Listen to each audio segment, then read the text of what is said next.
الرحمن الرحيم الحمد لله رب العالمين والعاقبة للمتقين ولا عدوان إلا على الظالمين والصلاة والسلام على أشرف الأنبياء والمرسلين نبينا محمد وعلى آله وصحبه أجمعين. تو میرے دوستو عقبہ اولا کی بیعت ہو گئی اور 12 افراد آئے, مسلمان ہو گئے اور سب نے وعدہ کیا آئندہ سال ہم پھر آئیں گے, اپنے ساتھ افراد لے کر آئیں گے. تو ان میں سے بہت لوگوں نے اس خواہش کا اظہار کیا کہ اللہ کے رسول آپ ہمارے ساتھ ایک ایسے فرد بھیجیں جو ہمارے درمیان دین کا کام کریں, ہمیں دین سکھائیں, نماز کا طریقہ سکھائیں, قرآن سکھائیں, تلاوت سکھائیں.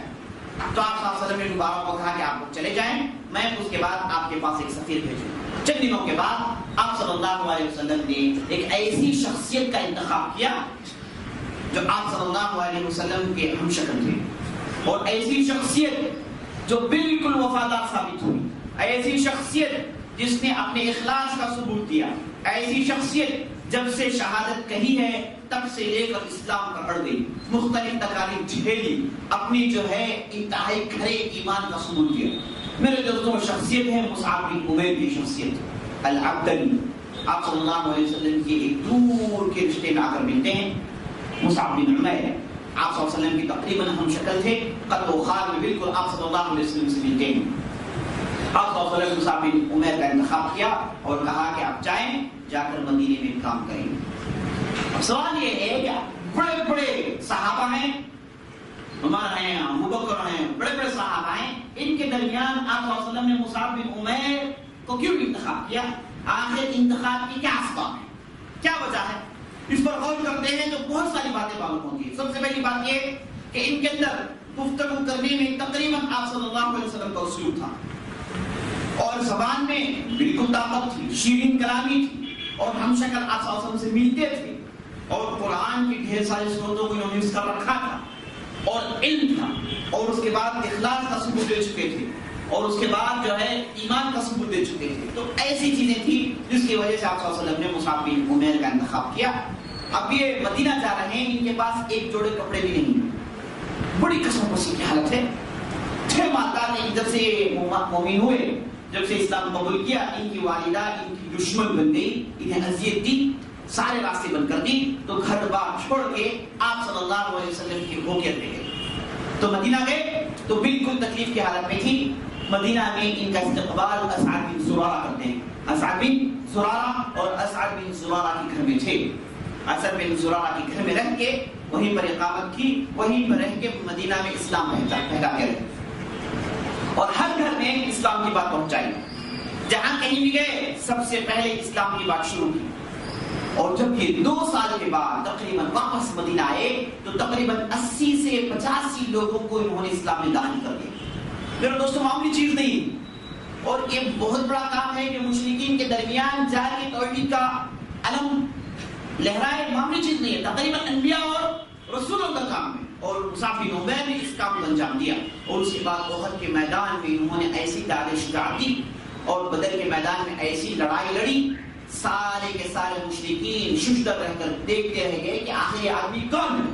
اور احد کی لڑائی میں ایسی لڑائی لڑی, آخر تک جھنڈا گرنے نہیں دیا, لیکن انہیں مشرکین نے قتل کر دیا اور انہیں جام شہادت نوش کرنا پڑا. ان کی وفات کے بعد احد کے میدان میں یہ رومرز پھیل گئے کہ آپ صلی اللہ علیہ وسلم کو قتل کر دیا گیا, کیونکہ یہ ہم شکل. تو یہ تھی میرے دوستوں مصعب بن عمیر کی شخصیت. ابھی مدینے میں گئے, اسعد بن زرارہ کے گھر میں رہے, دعوت کا کام شروع کیا, لوگوں سے ملاقات کرتے, سب کو اسلام پیش کرتے. تو سب سے دلچسپ واقعہ یہ ہے کہ جس میں 2 بڑی بڑی شخصیتیں مسلمان ہوئی, ایک اسید بن حضیر, دوسرے سعد بن معاذ. یہ دونوں بڑی بڑی شخصیتیں, دونوں چھوٹے کے مومن رہے, لیکن شروع میں کافر تھے. انہیں مصعب بن عمیر نے اسلام میں داخل کیا. بڑا ہی دلچسپ واقعہ ہوا ایک کہ اسعد بن زرارہ مصعب بن عمیر کو لے کے بنو عبد الاشہل کے علاقے میں چلے گئے. اب علاقے میں گئے تو وہاں پر چھوٹے چھوٹے باغیچے ہوتے ہیں, ایک باغیچے میں داخل ہو گئے, پانی کے پاس بیٹھ گئے, دونوں گفتگو کر رہے ہیں.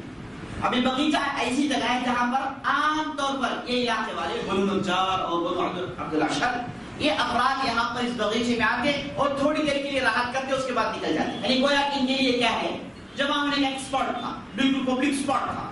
تو مصعب بن عمیر، اسعد بن زرارہ دونوں ادھر جمع ہو گئے. مقصد یہ تھا کہ کوئی بھی نظر گزرے اسے پکڑے اور دعوت دے. وہ ایسا نہیں، وہاں بیٹھ گئے تھے، جو بھی لوگ گزرتے سب سے پہلے انہیں اسعد بن زرارہ سلام کرتے، بلا کر بٹھاتے اور مصعب بن عمیر ادھر سے انگیجمنٹ شروع کرتے. اور لوگ جاتے، باتیں سنتے اور تعجب میں پڑ جاتے، اش اش کرتے ادھر سے اٹھ کر جاتے.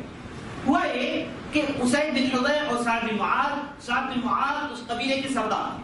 جہاں بغیچہ ہے، اس آس پاس کے علاقے میں جتنے بھی لوگ ہیں سب سعد بن معاذ کو سردار مانتے ہیں، اتنی بڑی شخصیت تھی. اور ان کے ساتھ اسید بن حضیر وہ اوس کے تھے، تقریباً ان کا بھی یہی مرتبہ تھا. دونوں ادھر سے گزر رہے تھے، دونوں کی نظر وہ دونوں سے پڑ جاتی ہے، مصعب بن عمیر اور اسعد بن زرارہ. تو فوراً اسید کہتے ہیں کہ دیکھو یہی نیا آدمی ہے، مکے سے آیا ہے، اسے اسعد نے اپنے ساتھ لایا ہے. اور اسعد اور سعد بن معاذ خالازاد بھائی، دونوں خالازاد بھائی. تو اسے کہتے ہیں کہ دیکھو یہ جو شخص ہے لوگوں کو بتا رہا ہے، پتہ نہیں اس کے پاس بہترین باتیں، لوگ جاتے ہیں اس کی بات سنتے ہیں تعجب میں پڑ جاتے ہیں اور اس کے بعد کچھ کلام پڑھتے ہیں. ایسے کہہ کے لوگوں کو بے دل کرتے ہوئے یہ دو بیٹھے ہیں. اسید بن حضیر کمپلین کرتے ہیں سعد بن معاذ کے پاس. سعد بن معاذ جو سردار تھے غصہ گیا، غصہ کے بولے کہ اسے آپ جاؤ، جا کر ان دونوں کو ڈانٹو، کہو کہ دوبارہ کرنا ہے، دوبارہ آئیں گے تو ہو سکتا ہے موت کا خطرہ ہو جائے، دونوں کو ادھر سے بھگا دو. اسید نے کہا کہ آپ سردار ہیں، آپ ہی جا کر کہیں. سعد بن معاذ نے کہا کہ نہیں، یہ جو صاحب ہے اسعد بن زرارہ یہ میرے خالازاد بھائی، مجھے شرم آتی ہے کہ جا کر کہوں کہ رک کر چلے جائیں، اس لیے تم جاؤ، تم جا کر کہو، اگر کچھ ہو تو میں آؤں گا. دیکھیں کہ سعد بن معاذ اپنے گھر میں داخل ہو گئے اور اس کے بعد اسید بن حضیر سیدھے بغیچے میں داخل ہوئے. دونوں کے پاس گئے، غصے میں تھے، اپنے پاس نیزہ تھا، نیزہ لے کر قریب گئے.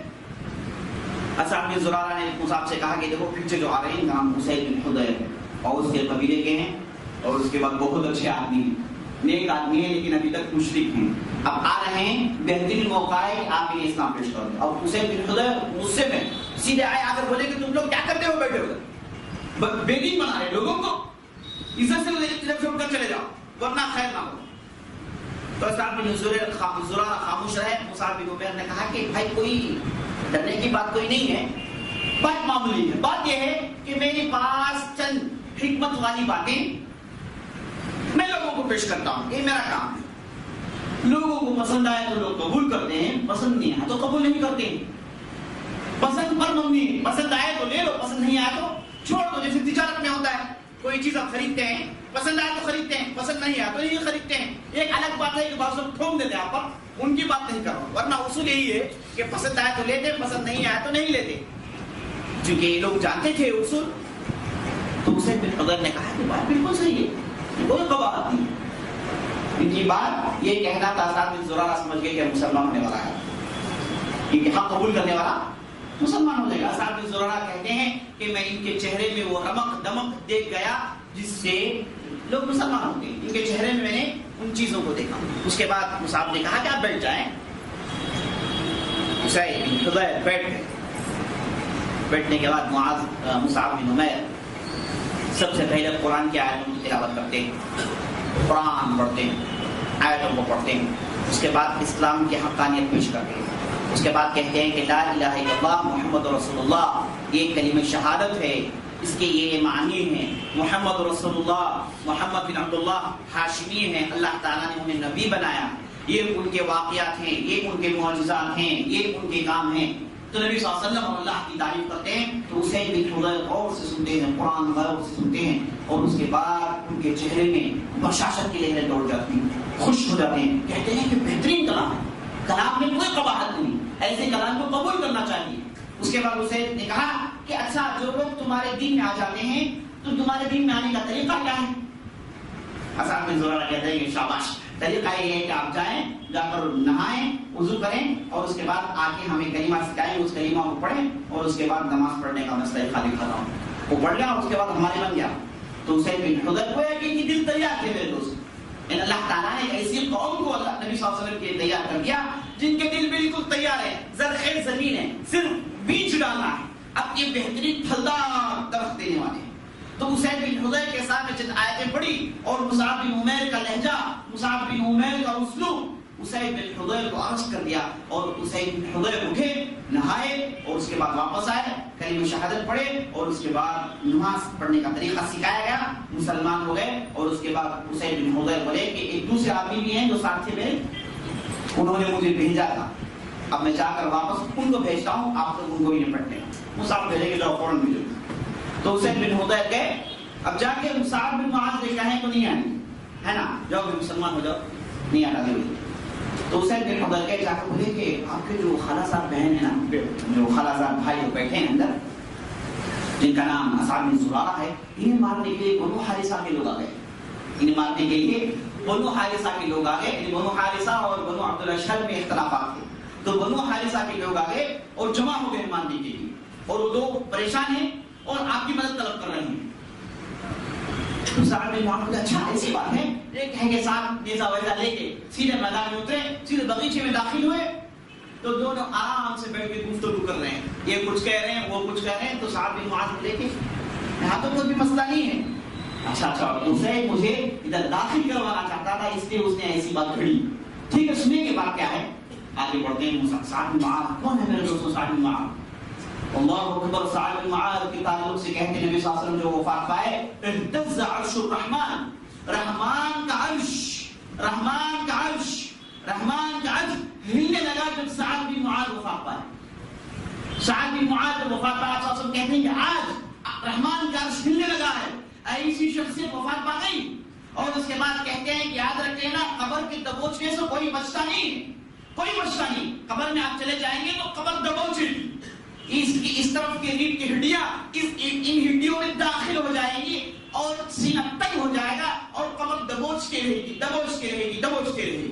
اور نبی صلی اللہ علیہ وسلم کہتے ہیں کہ قبر کی دبوچنے سے اگر کوئی بچ سکتا ہے تو کون ہے؟ سعد بن معاذ. اتنے بلند مرتبے صحابی ہیں. دیکھیے جاتے ہیں، گئے اسعد بن زرارہ، چونکہ رشتہ دار تھے، بات چیت ہوئی.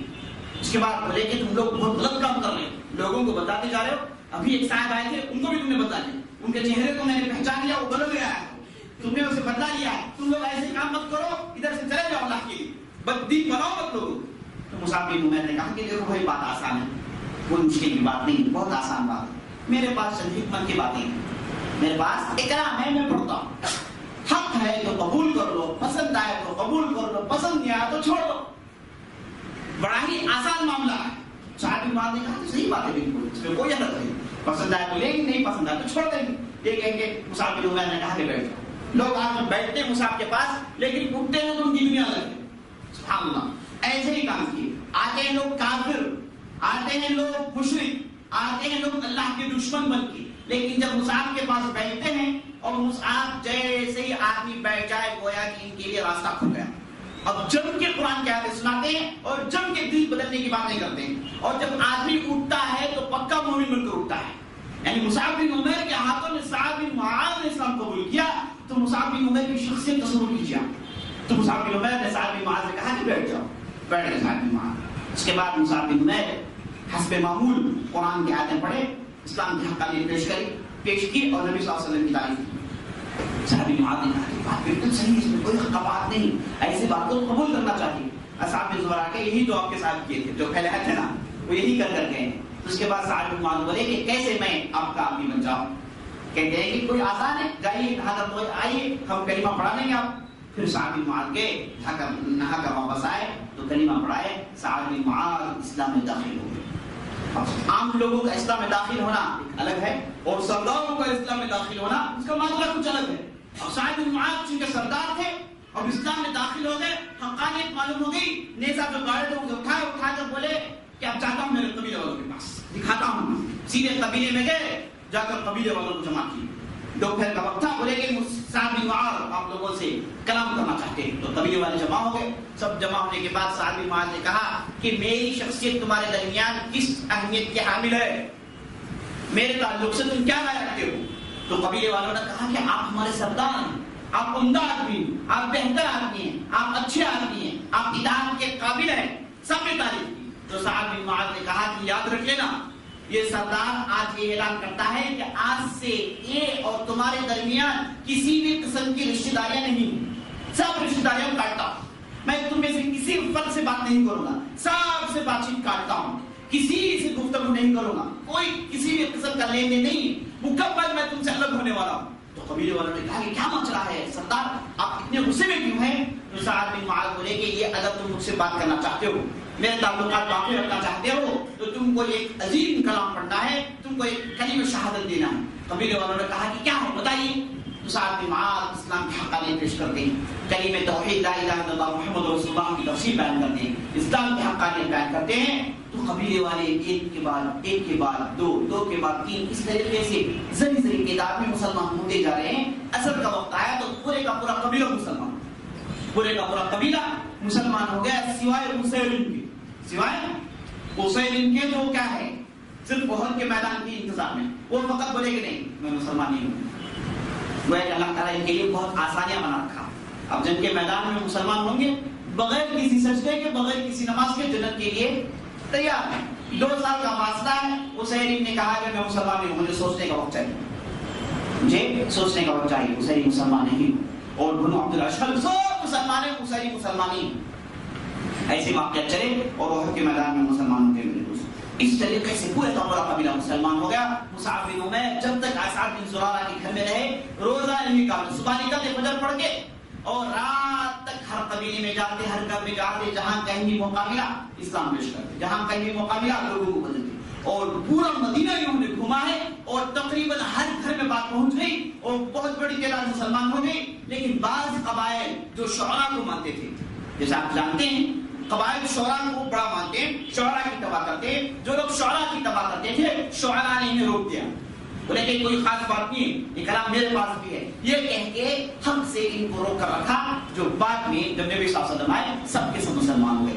اس طریقے سے میرے دوستوں مصعب بن عمیر بہت بڑا کام کیے، اور چند دنوں کے بعد مصعب بن عمیر آئے، اپنے ساتھ ڈھیر سارے اخبار لائے، نبی صلی اللہ علیہ وسلم کے پاس آ کے مدینے کا پورا سیٹ اپ بتا دیا، مدینہ کیا ہے، مدینے میں کتنے گلیاں ہیں، کتنے گھر ہیں، کتنے قبائل ہیں، مدینے کا سیٹ اپ کیا ہے، کیا کیا پہاڑیاں ہیں، کیا کیا راستے ہیں، سب آ کر بتا دی، اور بتایا لوگوں کیسے ہیں، لوگوں کے خیالات کیسے ہیں۔ قریش جیسے نہیں ہیں، ان کے دل نرم ہیں، اور یہ لوگ بھیڑ بکری کے لوگ ہیں، اسے چراتے اور کاشتکاری کرتے ہیں، یہ ان کا انکم سورس ہے، یہ ان کا اکنامیکل سچویشن ہے، صاف آ کے نبی صلی اللہ علیہ وسلم سے بتاتے ہیں۔ تو نبی صلی اللہ علیہ وسلم کو مدینے کا ایک بہترین خاکہ مل جاتا ہے، آپ صلی اللہ علیہ وسلم کے ذہن میں بہترین خاکہ مل جاتا ہے کہ مدینہ کیا ہے، اب چاہیں تو کام کیسے کریں، کہاں سے شروع کریں، کہاں رہیں، سب آپ صلی اللہ علیہ وسلم کو معلوم ہوگا۔ اسی لیے جب آپ صلی اللہ علیہ وسلم آئے فوراً کام شروع کر دی، بستی جانے کی کوئی ضرورت نہیں پڑی، اور آپ صلی اللہ علیہ وسلم نوجوان ہونے کے بعد مدینہ آئے نہیں تھے، اور مدینے کی گلیاں نہیں جانتے، مدینے کے راستے نہیں جانتے،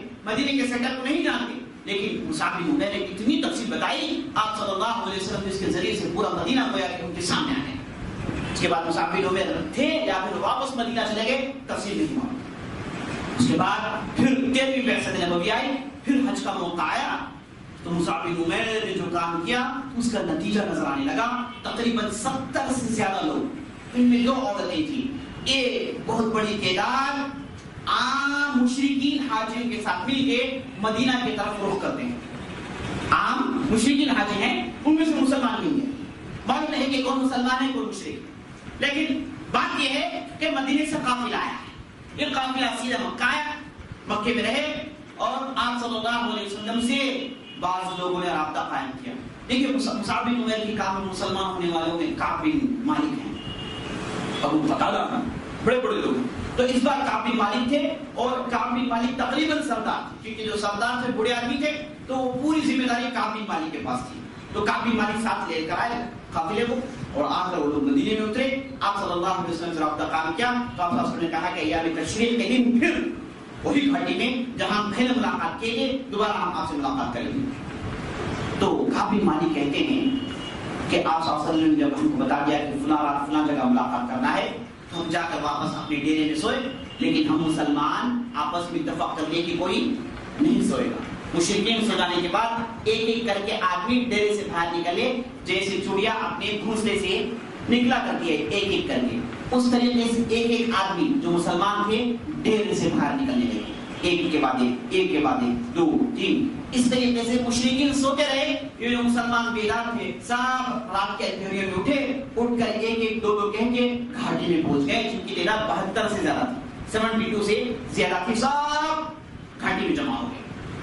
مقصد یہ تھا کہ کائنات کے نبی کی ملاقات کریں. اور جب یہ لوگ مدینے سے آئے راستے میں ان کی گفتگو صرف نبی صلی اللہ علیہ وسلم کی تعلق سے تھی. بعض نے کہا کہ نبی صلی اللہ علیہ وسلم ایسے ہوں گے، بعض نے کہا نبی صلی اللہ علیہ وسلم ایسے ہوں گے، بعض نے کہا نبی صلی اللہ علیہ وسلم بوڑھے ہوں گے، بعض نے کہا نبی صلی اللہ علیہ وسلم جوان ہوں گے، ان کی کلام ایسے ہوگی. صرف نبی صلی اللہ علیہ وسلم کو دیکھنے کی خواہش. اور مصعب بن عمیر کا کام اتنا تھا کہ سب کو بیکار بنا دیا. بولے کہ یہ نبی کو آپ نہیں دیکھے تو آپ کی زندگی بیکار ہے. اس دور میں رہیں کہ آپ نبی کو نہیں دیکھے اور محمد صلی اللہ علیہ وسلم نہیں دیکھے، آپ کی زندگی بیکار ہے. تو ان کے اندر آپ صلی اللہ علیہ وسلم کی ملاقات کے ایسے خواہشات تھے جو بیان سے باہر ہیں میرے دوست. تو راستے میں نبی صلی اللہ علیہ وسلم کے تعلق سے بات کیے اور رات میں ادھر جمع ہوئے تبھی بات کیے. اور اس کے بعد گھاٹی میں پہنچے تو بیتاب ہیں پوچھ رہے ہیں. اس اصحاب زرارہ تھے جو دیکھ کرتے بولے کہاں جی ابھی آئیں، کہاں ابھی آئیں، بیقرار ہے، بیتاب انتظار کر رہے ہیں آپ صلی اللہ علیہ وسلم جانے کا. تو جب آدھی رات گزر گئی تو آپ صلی اللہ علیہ وسلم اپنے ساتھ عباس بن عبد المطلب کو لے کر آئے. عباس بن عبد المطلب آپ صلی اللہ علیہ وسلم کے چچا. ابو طالب جانے کے بعد گویا کہ عباس بن عبد المطلب آپ صلی اللہ علیہ وسلم کے طرفدار ہیں، گرچہ کہ آپ صلی اللہ علیہ وسلم کے ہی عمر کے ہیں تقریباً، اور آپ صلی اللہ علیہ وسلم سے 1-2 سال کے بڑے ہیں. اور عباس بن عبد المطلب سے جب بھی پوچھا جاتا کہ آپ بڑے ہیں اللہ کے رسول بڑے ہیں تو بڑے ڈپلومیٹک جواب دیتے تھے. آپ بڑے ہیں یا پھر اللہ کے رسول بڑے ہیں؟ دونوں میں ایک دم شباہت ہے اور دونوں نوجوان نظر آتے ہیں. دونوں میں سے کون بڑے؟ تو عباس بن کہتے ہیں کہ وہ مجھ سے بڑے ہیں، میں ان سے بڑا ہوں. وہ کہتے ہیں کہ وہ مجھ سے بڑے میں ان سے بڑا. مطلب یہ ہے کہ مرتبے میں، نبوت میں، رسالت میں، اللہ کی قربت میں وہ مجھ سے بڑے ہیں اور عمر میں ان سے بڑا ہوں. یہ معنی تھا اس کا. تو عباس بن عبد المطلب کو ساتھ لائے. اور اس کے بعد ابو طالب کے بعد عام طور پر عباس بن عبد المطلب آپ صلی اللہ علیہ وسلم کے ساتھ ہوا کرتے تھے، لیکن مسلمان نہیں ہوئے. اور بعض روایت میں آتا ہے کہ وہ چھپ کر مسلمان ہو گئے تھے لیکن اظہار نہیں کیا. اور ان کے دل میں بھی وہی بات تھی جو ابو طالب کی تھی، اتنے سالوں سے ہم آبا و اجداد کی دین میں ہیں اور فوراً بدل جائیں یہ ممکن نہیں. یہ سوچ کر عباس بن عبد المطلب خاموش رہے اور آپ صلی اللہ علیہ وسلم ان کو اپنے ساتھ رکھتے تھے. تو گئے عباس بن عبد المطلب داخل ہو گھاٹی میں، اس کے پیچھے آپ صلی اللہ علیہ وسلم داخل ہو گئے. اب دو لوگ بیٹھ گئے. اب لوگوں نے پوچھا کہ کون اس میں کون رسول ہے، اللہ کے رسول کون ہے؟ تو آپ صاحب زرارہ بتاتے جا رہے ہیں کہ دیکھو یہ جو بیٹھے ہیں نا یہ رسول، یہ جو بیٹھے ہیں نا یہ رسول، یہ جو بیٹھا ہے یہ رسول، سب کو معلوم ہے. لیکن آپ صلی اللہ علیہ وسلم گفتگو نہیں کر رہے، خاموش ہیں. عباس بن عبد المطلب گفتگو شروع کر رہے ہیں، بات چیت شروع کر رہے ہیں. عباس بن عبد المطلب نے بہترین تقریر کی. اس تقریر میں بہترین باتیں بیان کی. عباس بن عبد المطلب نے کہا کہ دیکھو یہ جو صاحب محمد بن عبداللہ یہ ہمارے درمیان بہت ہی عزت والے ہیں، عزت و عام ہیں، ہم ان کی عزت کرتے ہیں. اور ہمارے والد ہمارا خاندان ان کے لیے مختلف قسم کی تکالیف جھیلا، شہر میں ابی طالب میں رہے، تکالیف جھیلے صرف ان کی وجہ سے.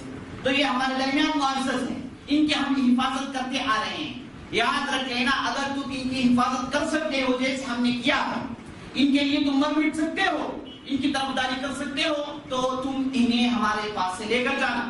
اگر نہیں کر سکتے دورانے راستے میں تمہیں انہیں چھوڑنے کا ارادہ ہے تم چھوڑ دو گے. اگر ایسا ماجرا ہے تو ابھی سے چھوڑ دو، انہیں مت بلاؤ. وہ کہ آپ صلی اللہ علیہ وسلم نے عباس کو بتا دیا تھا کہ میں مدینہ جا رہا ہوں، مدینہ جانے کا پروگرام ہے اور یہ لوگ جو آئے ہیں مجھ پر ایمان لائے ہیں، ان کے ذریعے سے میں مدینے کا مشن شروع کرنے والا ہوں. تو عباس رضی اللہ عنہ کے ذہن میں بات تھی تو اندر داخل ہوئے تو فوراً انہوں نے بات کو چھیڑ دیا اور ایک بات کو آگے بڑھائے اور تقریر میں اسی پر زور دیتے رہے کہ آپ صلی اللہ علیہ وسلم کی حفاظت ضروری ہے. اور ان کی حفاظت کیا ہے؟ ان کی حفاظت پورے کے پورے مشرکین کے خلاف جنگ کا اعلان ہے. اب آپ کے پاس چلے جائیں گے تو مکے کے قریش خاموش نہیں بیٹھیں، وہ ضرور تم پر حملہ کریں گے. ویسے موقع پر تم انہیں راستے میں نہیں چھوڑ دینا، ان کی طرفداری کرنا، اس پر زور دیتے رہے اور اسی پر کلام کرتے رہے. اور کعب بن مالک جو بیٹھے تھے انہوں نے کہا کہ عباس بن عبد المطلب کافی ہے آپ کی بات، اللہ کے رسول آپ بولیے، آپ کی بات ہم سننا چاہتے ہیں. تو اس کے بعد اللہ کے رسول قرآن کی آیت پڑھتے ہیں، اسلام کے حقانیت بیان کرتے ہیں. اس کے بعد کہتے ہیں کہ دیکھو میں اتنے دن مکے میں رہا، اب مجھے امید ہے کہ میں مدینہ جانے والا ہوں، مدینے میں میری ہجرت ہونے والی ہے، میں آپ کے پاس آنے والا ہوں. تو میں چاہتا ہوں کہ تم لوگ میرے ہاتھوں میں بیعت کریں، مجھ سے وعدہ کریں کہ یہ کام تم مجھ سے کرو گے اور یہ کام نہیں کرو گے، اس کا وعدہ مجھے چاہیے. یہ کہنا تھا کعب بن مالک کہتے ہیں کہ اللہ کے رسول ہم اس بیعت کے لیے تیار ہیں. اس کے بعد دوسرے اصحاب اٹھے, سب نے کہا کہ اللہ کے رسول ہم اس بیعت کے لیے تیار ہیں. تو اللہ کے رسول صلی اللہ علیہ وسلم نے 4 چیزوں پر بیعت کی. سب سے پہلی چیز یہ کہ چستی اور خوشی کسی بھی حال میں تم دین کی مدد کرو گے. پہلا کنڈیشن یہ ہے کہ تکلیف کی حالت میں ہو, پریشانی حالت میں, خوشحالی ہو اور بدحالی ہو, کسی بھی حالت میں تم دین کی طرفداری کرو گے. نمبر 1.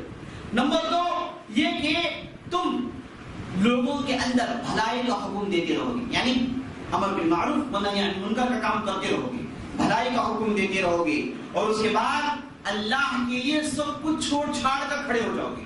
پریشانی آئے گی, سب کچھ چھوڑ چھاڑ کے اللہ کے لیے کھڑے ہو جاؤ گے. نمبر 3.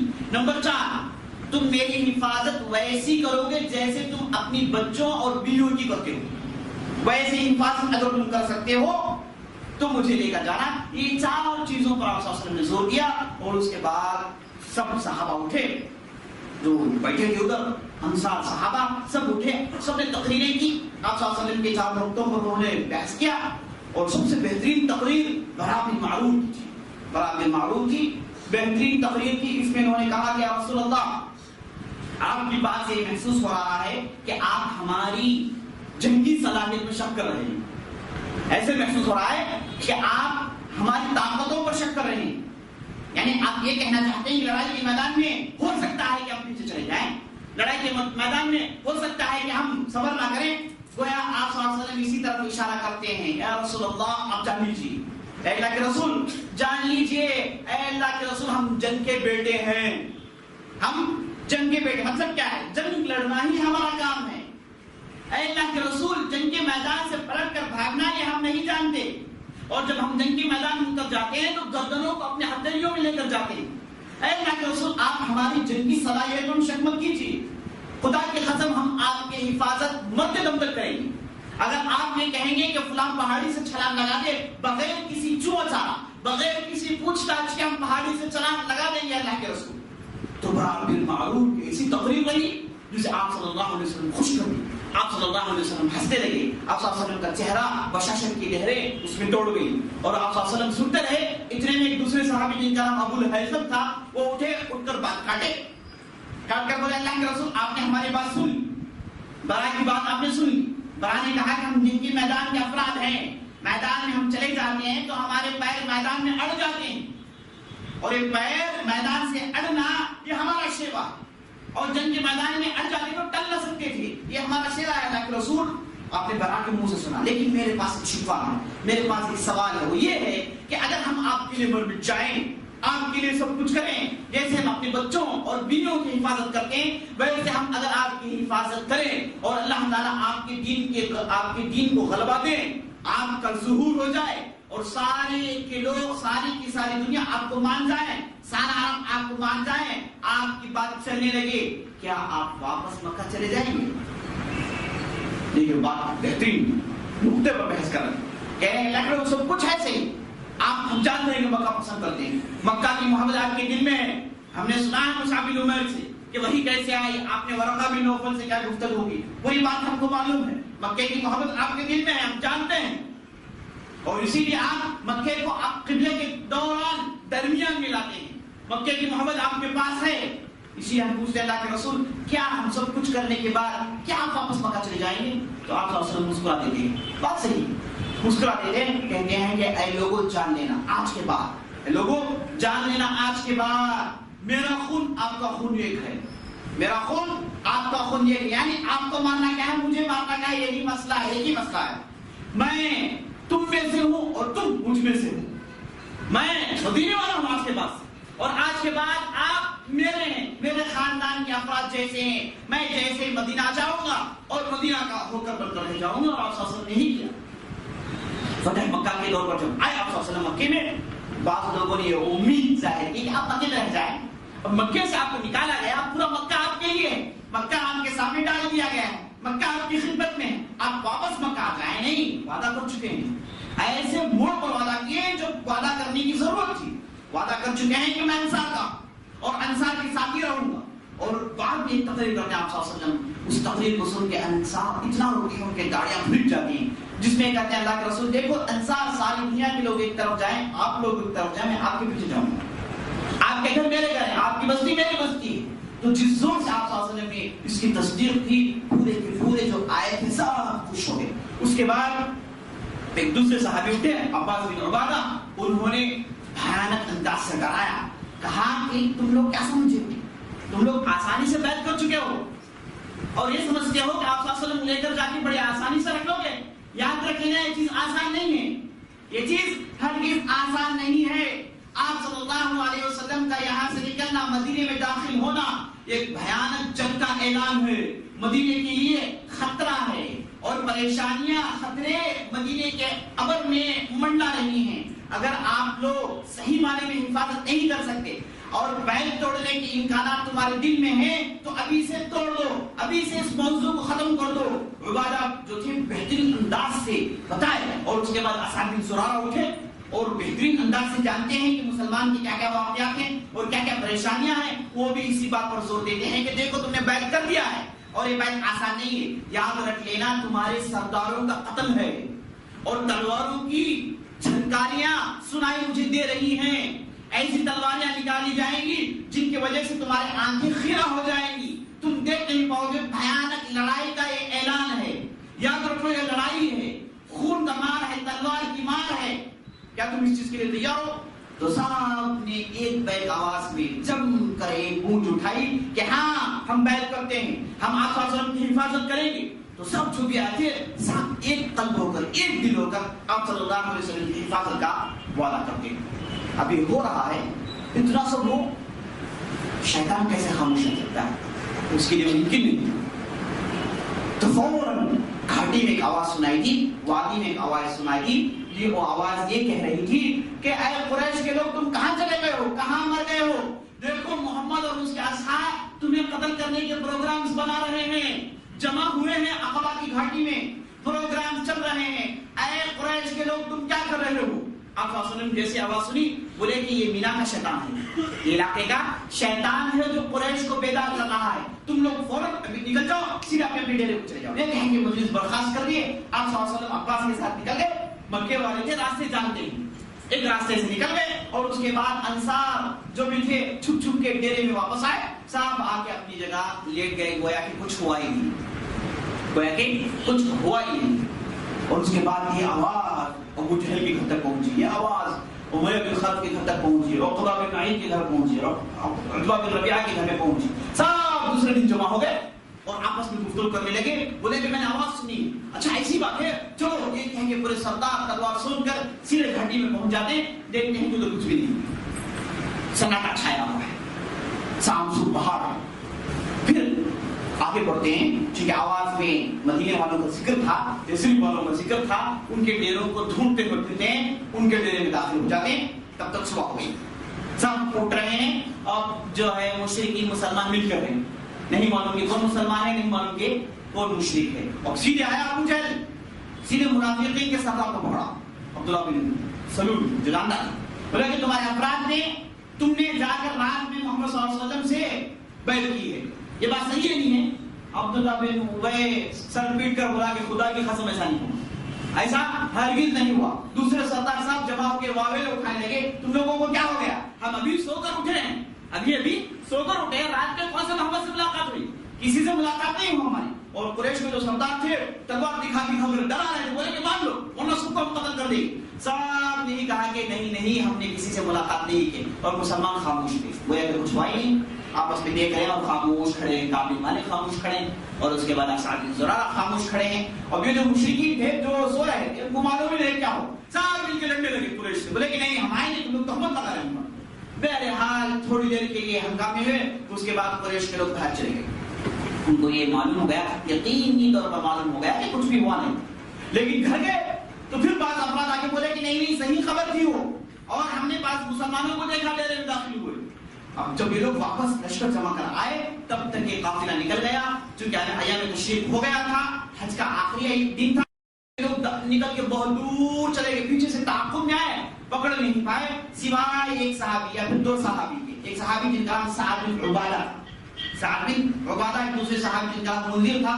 دونوں کو پکڑ لیتے ہیں، یہ قافلے کے پیچھے تھے، پکڑ لیتے، کہتے ہیں کہ تم نے محمد سے ملاقات کی تھی نا، ہم کو معلوم ہو گیا. یہ کہیں گے دونوں کو پکڑ کے واپس مکہ لائے. اتنے میں مطعم بن عدی اور ایک دوسرے مشرک قریش سے ان کی ملاقات ہو جاتی ہے. فوراً مطعم بن عدی کہتا ہے کہ سعد بن عبادہ میں جانتا ہوں، ہمارے قافلے جب مدینے سے گزرتے ہیں تو یہی ہمارے لیے ٹول گیٹ ہے، اسی کے پاس ہم گزرتے ہیں اور یہی ہمارے قافلے کی حفاظت کرتا ہے.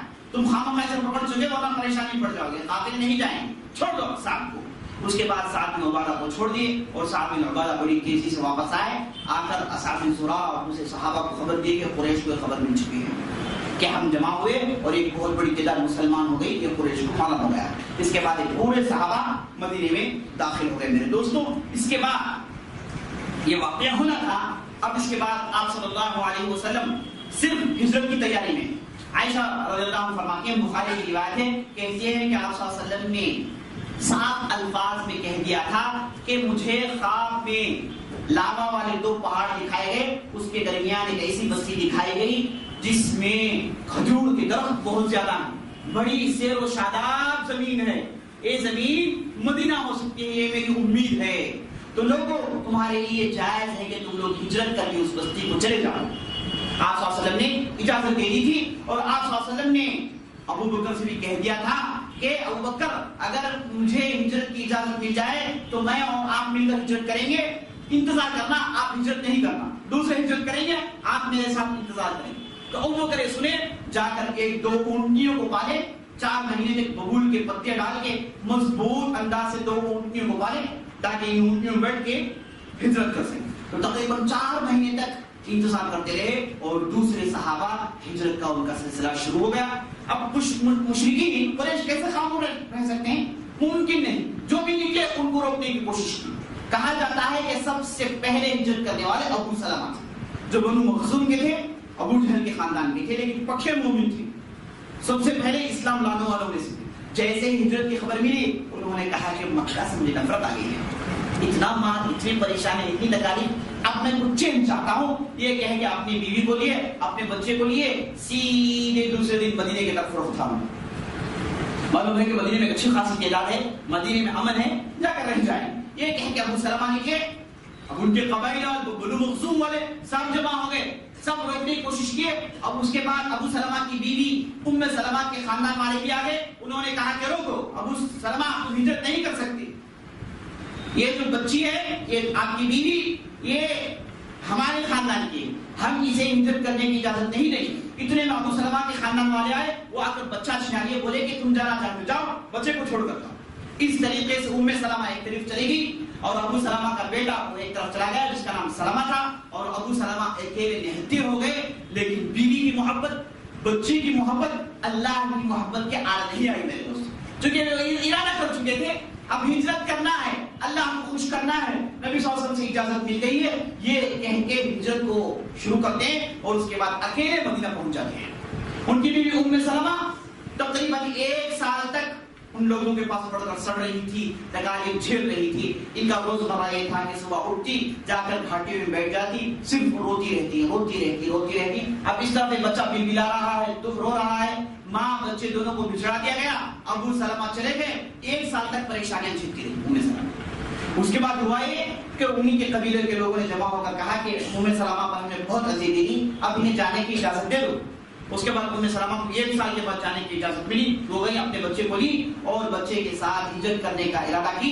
تو ایک صحابی سے ان کی ملاقات ہو جاتی ہے جن کا نام عثمان بن ابی طلحہ.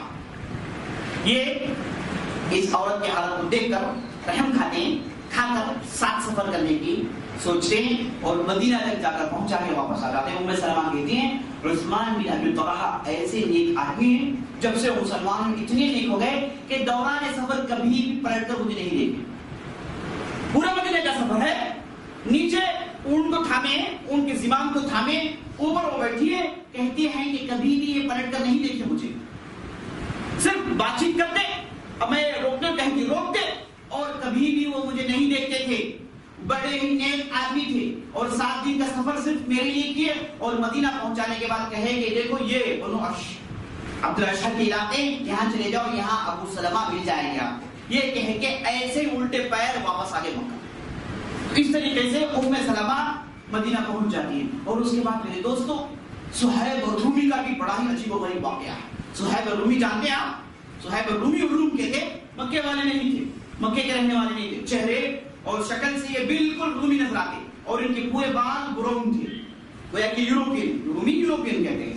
یہ مکے میں رہتے تھے، غلام بنا کر لائے گئے، لیکن اللہ تعالیٰ نے تجارت کی ایسی صلاحیت دے رکھی تھی، تجارت کیے اور مالدار ہو گئے، اپنے آپ کو آقا سے خرید دیا اور رہائش شدہ لوگوں میں سے ہو گئے. اور جب توحید کی بات شروع ہوئی، توحید للکار اٹھی، تو صہیب رومی بالکل شروع کے ایام، خفیہ دعوت کا جب دور تھا، اسی ایام میں گئے، آپ صلی اللہ علیہ وسلم کے ہاتھ میں مسلمان ہوئے. صہیب اور رومی بہت بڑے مرتبے کے، آپ صلی اللہ علیہ وسلم نے بہت تعریف کی. دیکھیں ان کا ایمان کیسا ہے، دیکھیں اللہ اور اللہ کے رسول کی محبت کتنی دور تک پہنچ گئی. یہ اپنے گھر سے نکلے اور قبیلے والوں سے کہا کہ میں ہجرت کر رہا ہوں، مدینہ جا رہا ہوں. اپنا ڈھیر سارا مال اونٹوں میں لگائے، پورا مال اٹھائے اور اس کے بعد ہجرت کے لیے نکلے. لیکن قریش شر پسند، فتنہ پسند خاموش نہیں رہ سکتے. یہ لوگ آگے بڑھ کر صہیب رومی کو روکے، بولے کہ صہیب جب تو مکے میں آیا تو غلام تھا، تیرے پاس کچھ بھی نہیں تھا، تو کنگال تھا، غریب فقیر تھا. اب تیرے پاس اتنا سارا مال آ گیا مکے میں تجارت کرنے کی وجہ سے، یہ سارا مال مکے کی تجارت کا ہے، تو لہٰذا اگر تو جانا چاہتا ہے تو مدینے کو چلے جا، یہ سارا مال چھوڑ کر چلے جا. اب ان لوگوں نے یہ سمجھا کہ ایسا کہیں گے تو صہیب رومی ہجرت نہیں کریں گے، مال کی محبت میں ڈر کر مکے میں بیٹھ جائیں گے. لیکن صہیب رومی مومن ہیں، ان کے پاس مال دولت کی کوئی حقیقت نہیں ہے، اس کو یہ خاطر میں لیتے ہی نہیں. تو صہیب رومی نے کہا کہ اچھا تم کو مال سے محبت ہے، مال چاہتے ہو، اگر مال ہی چاہتے ہو تو سارا مال تمہارے لیے ہے، مجھے کچھ بھی نہیں چاہیے. یہ کہیں کہ پورا مال اٹھا کے قریشیوں کے سامنے پھینک کر کہیں کہ پورا مال تمہارے لیے ہے. یہ کہیں کہ خیر آباد کہے اور اس کے بعد ہجرت کر کے مدینے کی طرف نکل گئے. جب نبی صلی اللہ علیہ وسلم کو خبر ملی کہ صہیب رومی اتنا بڑا کام کیا، سارا کا سارا مال مشرکین کو دے دیا اور اس کے بعد اکیلے نہتے مدینے کی طرف ہجرت کر کے چلے گئے، تو آپ صلی اللہ علیہ وسلم نے کہا کہ بہترین تجارت کیا صہیب نے جو تجارت کیا ہے، بہترین نعمت الصفقہ، یہ بہترین تجارت کیا ہے صہیب نے. مال گیا ہے لیکن آپ صلی اللہ علیہ وسلم کہتے ہیں کہ نہیں یہی مال ہے. آپ نے اللہ کے راہ میں جنوں مال کو صرف کیا ہے وہی مال اصل میں باقی ہے. آپ صلی اللہ علیہ وسلم کے پاس ایک صحابی آ کر کے بلال آ کر کہتے ہیں اللہ کے رسول پورا مال تقسیم کر دیا سوائے ایک سونے کا چھوٹا کمبی. آپ صلی اللہ علیہ وسلم کہتے ہیں کہ پورا مال جو چلا گیا ہے وہی ہے، جو نہیں گیا ہے وہ ابھی نہیں گیا ہے. تو اس سے معلوم ہوتا ہے کہ آپ صلی اللہ علیہ وسلم صدقہ خیرات میں کیسے اٹھاتے تھے. اور صہیب رومی کی اس بات کو بہت سرائے اور اس کے بعد عمر بن خطاب ہجرت کا پروگرام بناتے. اب ہجرت کا پروگرام بناتے ہیں، سب کو بولتے پھر رہیں گے تو ہجرت کر رہا ہوں، کل صبح ہجرت کر رہا ہوں. اگر کسی مائل کے لال میں دم ہے، اگر کسی مائل کے لال میں دم ہے تو فلاں گھاٹی میں ملاقات کرنا، کیونکہ اسی گھاٹی سے مدینے کو نکلنے والا، وہاں سے میری ہجرت کا آغاز ہونے والا ہے. یہ کہہ کے اعلان کرتے پھرے. اور اس کے بعد وقت مقرر پر عمر ایک دوسرے جس کا نام عیاش جو ابو جہل کے بھائی تھے، ایک دوسرے جن کا نام ہشام یہ بھی ابو جہل کے بھائی تھے. ابو جہل کے بھائی سب مسلمان تھے لیکن یہ ظاہر رہا. بہرحال ایک دن جمع ہوئے، ہجرت کا پروگرام تھا اور تینوں تڑنگے لوگ تھے، ہجرت کے لیے نکلے. تو اتنے میں ابو جہل وغیرہ آگے آ کر اپنے بھائیوں سے بولے کہ دیکھو آپ کی والدہ نے قسم کھایا ہے کہ جب تک تم لوگ واپس نہیں آؤ گے وہ کمی نہیں کرے گی، کھائے گی نہیں، پیے گی نہیں، بھوک بھی مر جائے گی، یہ تمہاری والدہ نے قسم اٹھایا ہے. تو عمر بن خطاب پروگرام سمجھ گئے، سمجھ کر بولے عیاش دیکھو یہ لوگ تمہیں گمراہ کرنے کی سوچ رہے ہیں، تمہاری والدہ کنگھی آج نہیں کی تو کل کر لے گی، سر میں کنگھی آگے پریشانی ہو تو کنگھی کر لے گی، آج بھوکی ہے تو کل بھوک لگے تو کھا لے گی، ان کی باتوں میں مت آؤ، چلو میرے ساتھ اس مکے کو چھوڑ کر ہم نکل جاتے ہیں. لیکن عیاش اور ہشام کو ماں کی محبت زیادہ تھی اور وہ لوگ ان کے نرغے میں پھنس گئے تھے. عمر بن خطاب نے کہا کہ لو میرے اونٹ یہ اونٹ لے لو، اگر تم کو یہ لوگ دھوکہ دے کچھ بھی پروگرام ملے ان کو ماں کے اونٹ بیٹھ کے آ جاؤ. یہ کہیں گے اونٹنی کے لیے. اور اس کے بعد اکیلے عمر بن خطاب اعلان کرنے نکلے، کوئی بھی روک نہیں پا.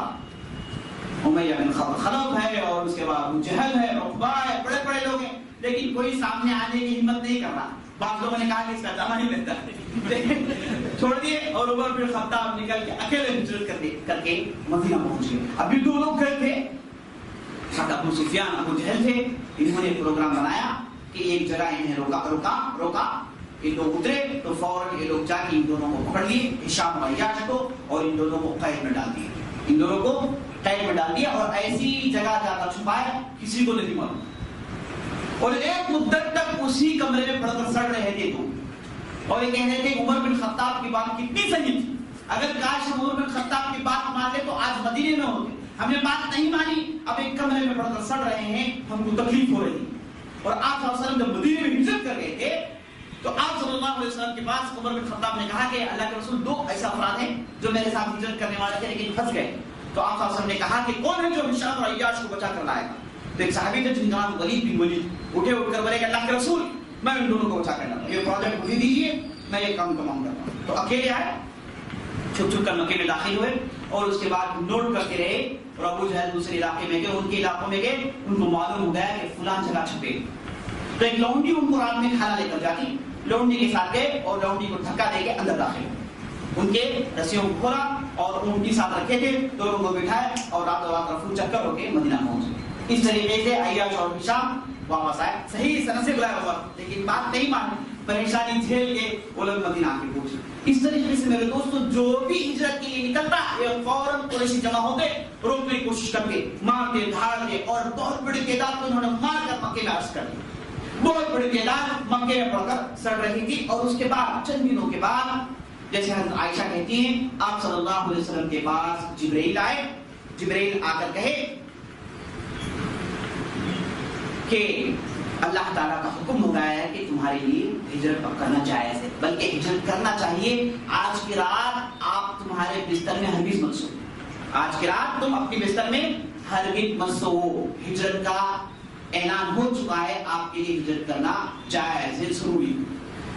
اب یہاں پر ہجرت کا حکم آ گیا، اب جو قریش تھے وہ لوگ مل کر میٹنگ میں آئے، بہت بڑی پارلیمنٹ جمع ہوئی، اب سب پریشان، ایک احرام مچ گیا، ان کے ہوش و حواس میں بات نہیں تھی کہ کیسے مسلمانوں کو مدینے میں جگہ مل جائے گی، ایک بہت بڑی بستی ان کے لیے مل جائے گی، اور یہ لوگ اچھی طریقے سے جانتے ہیں کہ اگر مسلمان مدینے میں چلے جائے تو مکے والے ہماری زندگیاں برباد، ہمارے لیے چین و سکون ختم، کیونکہ ہمارے پورے قافلے مدینے سے گزرتے ہیں، اب یہ مسلمان جائیں گے تو قافلوں کو نہیں چھوڑیں گے، قافلوں کو روکیں گے، اور اس کے بعد ہم سے لڑائی لڑیں گے، اور محمد کے اصحاب جیسے ہی ایمان لے کر آتے ہیں تو طاقتور بن جاتے ہیں، ایمان انہیں طاقتور بنا دیتا ہے، یہ لوگ قبر کی عذاب سے ڈرتے ہیں، آخرت سے ڈرتے ہیں، ہم سے نہیں ڈرتے، شرک و کفر سے ان کو نفرت ہے، بتوں کو ختم کرنا ان کا مقصد ہے، یہ کہہ کے مشرکین بہت پریشان ہوئے، ایک بہت بڑی پارلیمنٹ جمع کیے۔ اب اس پارلیمنٹ میں مسئلہ ہے تھا، ان کو معلوم ہے کہ محمد صلی اللہ علیہ وسلم اب مکے میں ہیں، اب انہیں کیسے روکا جائے، یہ ہجرت کے سلسلے کو کیسے ختم کرے۔ پارلیمنٹ میں جمع ہوئے، بڑے بڑے لوگ آئے، اور کہا جاتا ہے کہ ایک نجدی شیخ بھی آئے، آ کر پارلیمنٹ کے دروازے میں ٹھہر گئے۔ ابو جہل وغیرہ نے پوچھا کہ بھائی آپ کون ہیں؟ بولا کہ میں نجد سے آیا ہوں، میں نجد کا شیخ ہوں۔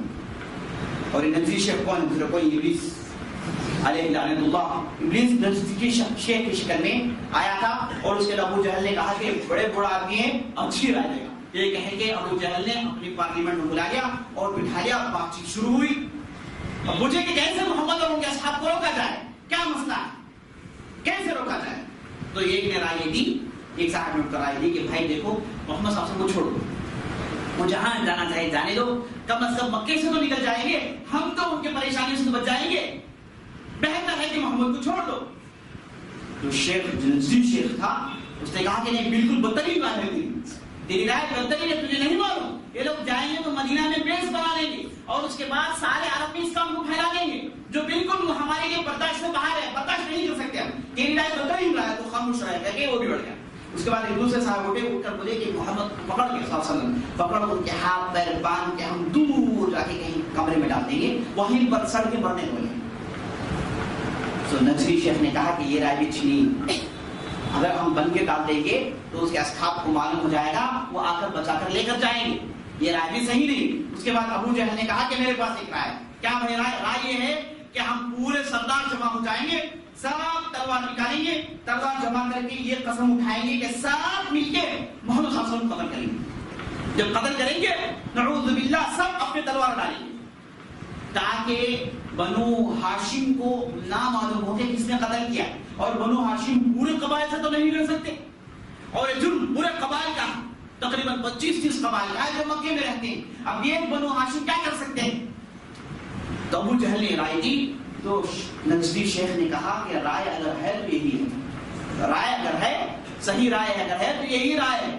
یہ کہہ کے اس پر اتفاق کیے اور پورے نوجوان جمع ہوئے، سب نے تلواروں کو ننگا کیا اور تلواروں کو ننگا کر کے قسم اٹھائے کہ ہم اس تلوار سے محمد صلی اللہ علیہ وسلم کا کام تمام کر دیں گے۔ یہ کہہ کے سب گئے، رات گزارے، اور رات کے آخری پہر میں آپ صلی اللہ علیہ وسلم کے گھر کے پاس آ کے گھیرا ڈال لیا